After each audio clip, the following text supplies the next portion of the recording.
Hey YouTube, it's Ralph here, and today I'm gonna talk about my week 2 progression in terms of like my 12-week shred. So I'd just like to talk about this video real quick as I'm not gonna go through any scripting or sort of structure. My apologies if I do ramble a lot of times in this video, but I'll just try to make it as brief as I can so that you guys will pick up or will notice on how am I dealing with my journey on a week-to-week basis in terms of like trying to shred or lose fat. First of all, I didn't really start my week right because from what I remember is that I was really fatigued when I started my second week of shred. There's a contributing factors why my recovery was not on point. First of all, my sleep cycle was just like all over the place, meaning I'm not sleeping at the same period or I'm not going to bed at the same time throughout the week.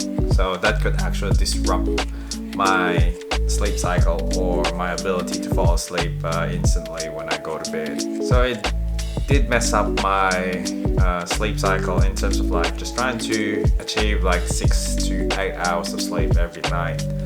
So that is that. And second, I'm on a caloric deficit. So being in a caloric deficit meaning I'm not really eating enough calories to maintain my body weight throughout the week. With my TDE, which is 2500 or 2600 calories, so just in between that range. I'm not really trying to hit a specific number because obviously I'm not really a competitive bodybuilder. I just do this to move the needle to the right direction, which is basically trying to lose fat without losing much of the muscle mass that I gained through my bulking phase. Minus 500 on a 2600 calorie TDE, so that's gonna give me like 2100, or sometimes I even drop it down to 2000 or in between those numbers. What I'm trying to say is that if I'm not eating enough calories, the body will actually try to adapt or go into survival mode or just trying to get some energy source from my body fat or sometimes even my muscle, which I actually don't like. The tendency is if I'm not really getting enough sleep, obviously hormonal factors could come in play. I'm not really producing enough testosterone, so when stress hormones quite high on a longer duration, which is cortisol level, that could drive up progesterone level, which basically reduces the ability to have more testosterone in the body, and having more testosterone in the body obviously contributes to creating more hypertrophy in the longer run. So I'm not really hitting that. To be fair, just life in general, plus the fact that I have work or shift work as a day job, and I do operate my side hustle or my business on the side after hours, which is around between 7 o'clock in the evening till 1 a.m. So between those times, I'm not really like operating on those hours consistently. I just give it like a couple hours each. So there's just a brief period between that window that I run my business. So that actually affects in terms of like my ability to sleep, my ability to just sustain the energy throughout the week.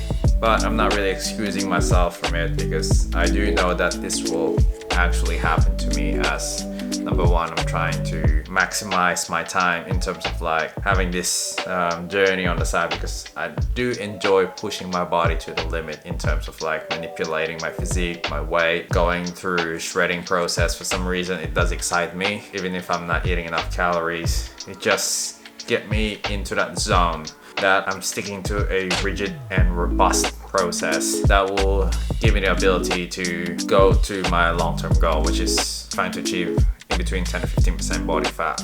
Ideally, I would want to reach between those numbers, and that will give me that defined or like an ANF or like an Abercrombie and Fitch type of body. See in their ads. I know it's a bit shallow, but I do use that as like my benchmark in order for me to achieve the physique that I'm going for. So I do use a bodybuilding style approach, resistance training. I do train 6 times per week, so I'm gonna go through my fitness journal or do use an app in terms of like tracking my resistance training. I have a very structured program in terms of like executing my resistance training throughout the week hasn't really changed much since week 1. The only thing that has changed is I added some reps or adjusted my sets on some exercises. So approaching week 2, day 1, I did some dumbbell press, low incline. So I'm still around 28 kg with 10 reps on first set and 7 reps in set 2. It is actually a difficult exercise in my opinion, especially with my abilities. I don't really have a massive bone structure, so I do struggle to balance a heavy dumbbell, especially when I'm trying to go for that concentric movement on the top. I just give myself some time to follow a proper technique and also put myself in enough range of motion to stimulate the eccentric movement, because at the end of the day, as long as I do those things, I did show up. I'm planting the seeds each day and each week, and then longer run on 12 weeks, I'll get the results that I'm looking for. Did some hammer machine chest press. Basically, it's just a sitting position chest press machine. So 65 kg, 8 reps on first set, and then set 2, 65 kg, 7 reps. I can go heavy on this one as number 1, I'm not really fighting against gravity because I'm actually on a sitting position rather than just like on lying or semi-lying position like low incline dumbbell press. Second, there's not much balancing involved because it's a machine.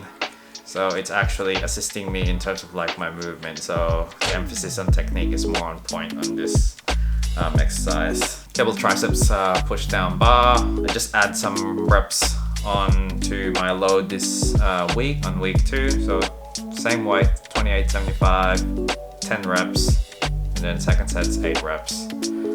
Again, focusing on eccentric control, like what I was talking about last week. I leverage my time more on eccentric control rather than concentric control. I know some people would disagree with my approach because most people would be saying that I'm leaving some gains on the table, but for me, I'm trying to sustain the energy that I have throughout the week and throughout the entire 12 weeks of shredding phase.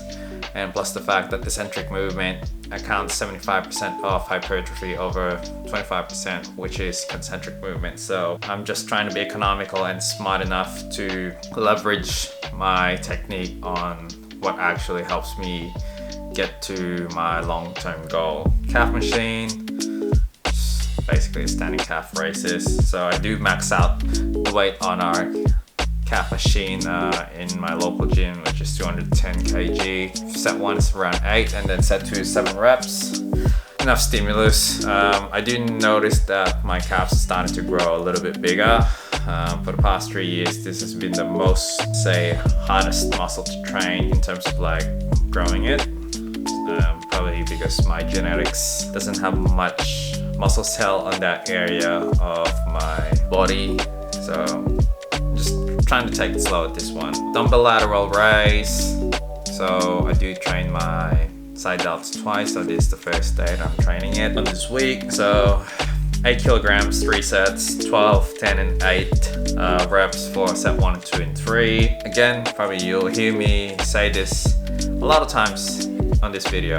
Eccentric control is the emphasis in this movement. So what I'm trying to do is trying to slow down the dumbbell when I'm lowering it down through the center of my body, and then just like soft touch or raise it up quite high up in the air. And also this is a modified position. I do it on incline bench press. I just feel a bit more stimulus in my side delts when I do this movement, and also it's a bit more gentle on the shoulder. And hammer curl, I know some YouTube creators doesn't like this exercise, but for me it's just an added stimulus in terms of like trying to hit that certain part of the biceps that's not gonna be stimulated throughout the week. Like movements like dumbbell press or any pectoral muscle that involves pressing actually activates the biceps except for the brachialis. So that's why I just like to incorporate this movement into my program, but I will see if in my future workout programs I'll still be incorporating this. So that's day 1. Sorry, I talked a lot on that one. Day 2, just legs, trying to give my upper body some rest. I just start my first leg day of the week with leg curl. I really hate this exercise, but also I know I have to add this to my routine. So it's just prone position, and I'm trying to lift the weight through a machine. Just one set on these, it's more than enough. Hamstring is basically stimulated with other exercises such as squats and leg press. So I just do one set of these, but on a very heavy load, which is I do it for 8 reps on 90.5 kg. Next one's V squat, like last week, 65 kilograms, but this time around I added a couple more reps to each set. So 14 reps on my first set and then 11 reps on my second set. It's more than enough. It's really actual fatiguing. I mean, it's not as tiring as your normal high bar squats or Smith machine squat, but I like this machine because it does focus overall the stimulus into the quad area and a little bit of hamstring and glutes. That's why I like this movement. And just first day of the week training my abs, nothing special, just use those elevated slant board sit up. I don't use weight. I don't want my core to be really chunky in terms of like hypertrophy on my abdominal muscle. It's what I've noticed that when I was doing some weighted crunches in the past, I do notice that my abs grow really quick. And I'm trying to really have that lean physique, like that V type of shape, and obviously don't want to look bloated when I develop my abs. So my approach with training abs is more on repetition with body weight. So 17 reps, one set, more than enough to get those abs popping. Then day 3, training the back and some shoulder and triceps or arms in general. So machine chest supported row. I like this movement because number 1, it does stimulate the middle part of my back muscle. I can feel that deep stretch onto that eccentric control when I'm trying to just hold on to that position. It feels like my middle back's getting ripped apart on that movement, but I do like it. I did notice that this is probably by far the fastest growing muscle group in my body, which is the back muscle and my chest as well. So I do enjoy this workout. So the first one will be 41 kg with 8 reps, and then just reduce the weight by 5 kg and then 7 reps on the second set. And then the next one I followed up with Smith machine row. It's the same movement, but just a little bit more emphasis on the erector spine, because number 1, that strengthens my lower back and my core in general. Plus the purpose of the training is to stimulate the middle part back of the muscle. So 42.5 kg, 13 reps and then 9 reps on the second set, more than enough in terms of like middle part of my back stimulus. And then body weight pull up, just 11 reps and then 6 reps on the second set. By this time I'm really tired in terms of like stimulating my back muscle, so I'm feeling my entire back is really fried by the time I do this exercise. So it's quite challenging. I really love incorporating this in my back day, especially in the first day of the week. Then arm workout, it's a flat bench dumbbell curl. So I'm just lying flat on a bench, and then again with eccentric control emphasis. So having that deep stretch at the bottom part of the movement where I do the curl, and then just a fast concentric movement with just a little bit of touch onto the top, and then slow movement at the eccentric control with a little bit of pause at the bottom, just to get that psychotic stretch that is actually stimulating most of the gains on the movement. So I do leverage on that a lot, not just in curls, but anything that has the same philosophy in terms of like movement. Then just train the forearms. This time I just use barbell, 30 kg, and just doing a wrist curl. Nothing really fancy about this exercise. Sometimes forearms tends to be forgotten in terms of like training it. So I do have a really skinny wrist, as you guys can see.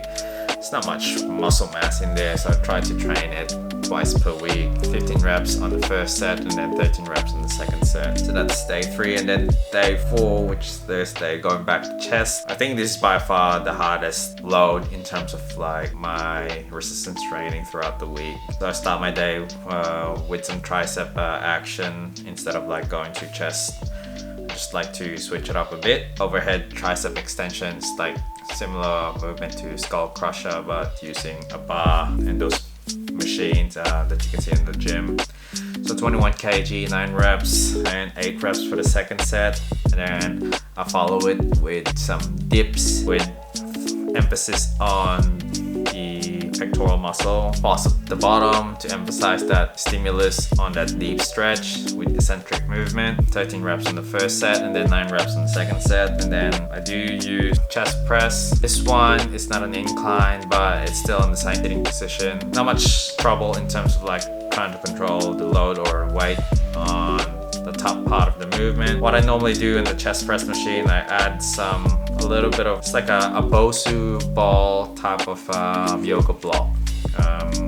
It's basically a round yoga block that's been chopped into half. I just put that on the bench part of the machine, and then I just sit on top of it, and then that just actually gives me a little bit of a more stretch at the bottom when I'm emphasizing that deep stretch on the eccentric control. 9 reps in the first set and then 10 reps in the second set. Then do try to rep it with some push-up deficit. In my opinion, this is a really good exercise in terms of like just maximizing more stretch into the pectoral muscle. Some people like to use pec decks. Those things works. But for me, I'm trying to be economical with my time, and I wanted a little bit of a tricep stimulation. So I know you got that already from the dips and overhead tricep extension, but just adding a little bit more onto that. My rep push-up deficit, just overall the pectoral stimulus and a little bit of tricep action. So 8 reps in the first set and then 6 reps on the second set. By this time around, my pecs and my arms are super fried. I gave it some time to rest. To leg press calves. This approach, again, I'm maxing out the weight on the machine, 210 kg, 10 reps in the first set and then 8 reps on the second set. So there's more than enough stimulus on my calves. So I do hit like 4 sets already, in terms of like giving my calf muscle some growth with this mesocycle. Then after resting my arms and my pecs, go back to Smith machine and do some upright rows. This one does stimulate a little bit of the shoulder or the front delts and some rear delts, because sometimes we do tend to ignore the delts, because you either have to do some shrugs or deadlifts in order for you to stimulate the delts. But I'm trying to be smart with my timing, with my training and with my load, so just trying to have that combination or compound movement. So Smith machine upright row is really good. So 27.5 kg for the first 2 sets, 11 reps for the first set and then 7 reps for the second set. And then by this time my shoulder is really super fried, because I fried it from my chest workout. So dropped down the weight to 20 kg with 11 reps. Not enough to stimulate my delts and my front shoulder, and I'll just finish off at this day with barbell curl using a normal grip, 20 kg, 3 sets, 9, 8 and 6 reps for that one. Friday, going back to legs, a bit of hamstring action here. So instead of going to the lying leg curl, I'm gonna use a barbell on this one, which is a barbell good morning high bars, 30 kg, just 1 set, 10 reps. It's more than enough, and it does emphasize some movement onto the rectus spine, so good for the lower back too. Next one's leg press, just overall leg stimulus for quads, bit of glutes and hamstring. 130 kg, 6 reps, and then 110 kg, again 6 reps for set 1 and 2. I don't really have a huge mass in my legs, so I just focus on technique with this movement. And then trying to hit glutes after this, which is walking lunges, movement emphasizing on the glute muscle. It does stimulate a little bit of quads too and hamstring. So 30 kilograms, 7 reps, 2 sets. It's more than enough. And then I'll finish it off with another abdominal exercise, which is modified candlesticks. Just hold on to something on my head, something like a post, or even those slant board bench. It has some handle on top, so I just put my hand on it and hold on to it, and then raise my entire legs up, and then with emphasis on eccentric controls, slowly lowering my legs until I hit the bottom. So 11 reps, 1 set, that's more than enough. That is that. And finish off the week with some back exercise. Hammer machine rows on high movement instead of like going to the middle part. So 87.5 kg, 8 reps. I'm really struggling to pull down this weight because I do weigh 67 kg and this is like 20 kg above my body weight. It's really a struggle to pull down the weight with this exercise, but it is what it is. I just try to use the cushion or the padding onto the knee support and then use that as a leverage to pull the weight down all the way to squeeze that muscle on my middle back, and then pull down just a normal grip technique, just focusing on the outer lats. Just 1 set this time, 92 kg, 9 reps. I think I added like 1 rep from last week. Back is really fried at this time around. Dumbbell lateral raise instead of like lying on a incline bench. I do this exercise at this time around on a standing position with a little bit of emphasis on the range of motion. So I just really raise dumbbell quite up high, bit of emphasis on concentric movement, just a soft touch the top part, a little bit of moment of squeezing through the top, probably a couple or less than a couple of seconds, and then eccentric control at the bottom. 9 kg, 9 reps for the first set, and then 5 reps on the second set. By this time around, my delts is just had enough. And then finish it off with cable curl. I like to use the row machine on my local gym. I know it's weird, but with this movement, I'm not trying to fight the gravity in terms of like curling the machine. I can basically increase the load without fighting gravity, and at the same time focusing on the technique, which is eccentric control, that I like to leverage my technique more rather than concentric. So 26 kilograms, 16 reps for the first set, and then just reduce the weight by 5 kg, and then 15 reps on the second set, just to achieve a little bit more stimulus to promote hypertrophy on my biceps. And the last thing is dumbbell standing wrist curl. For this one, I just used 20 kilograms of dumbbell, 11 reps for the first set, and then second set will be 9 reps, and then third set will be 6 reps. So I know I talked a little bit longer than usual, but I just like to give you guys an idea on how am I going with my shredding on the second week. To be fair, it's been really tough. Obviously lots of unexpected things that hit my way, but the goal is to just persevere through the moments and stick with a rigid and robust process in order for me to get to the goal that I'm going for, which is having that between 10 to 15% body fat. So hopefully I'll get there on my 12th week. By that time it's already winter here in Australia, so it's time to bulk up when that happens. Well, next weekend I'll just upload my week 3, my progression overload with my training and also with my physique improvement. So right now I'm currently sitting, I would say, around about 15%. So hopefully by week 6 I managed to bring it to a little lower, in between 10 to 15% body fat. That's the goal. Oh yeah, I forgot to tell you guys that I did some cardio as well throughout the week. So stair climbers, 15 minutes. I think I did like 5 days out of 6 days that I've trained. I did miss out on either Monday or Thursday, I can't remember. It's just because I'm not feeling really good and I needed to give my body a little bit more time to recover and sleep more. So that is that. So hopefully I didn't bore you out guys in terms of like the specific of the details. Try to improve my future videos at some stage. I'm still on this learning curve on journaling my shredding pace in the YouTube. So I do apologize if the content's been crappy, but rest assured as I learned that I'll improve my craft as a YouTube creator, and I'll give you guys more visually stimulating and more valuable information in the future. So if you guys like this video, give it a like, and also if you haven't subscribed to my channel, please subscribe to my channel so I'll be able to grow this channel and we'll be able to use the algorithm to help other people in terms of like trying to lose weight or just promote the message on how to do it the right way. Also, if you guys have any friends or relatives who are interested on topics about losing weight or looking after their health, please share this video to them so that we can spread some awareness on how to do it properly. So I hope you guys like this video. Again, like and subscribe. Again, this is Ralph signing off. Stay fit, stay strong, and keep crushing it. Until next time.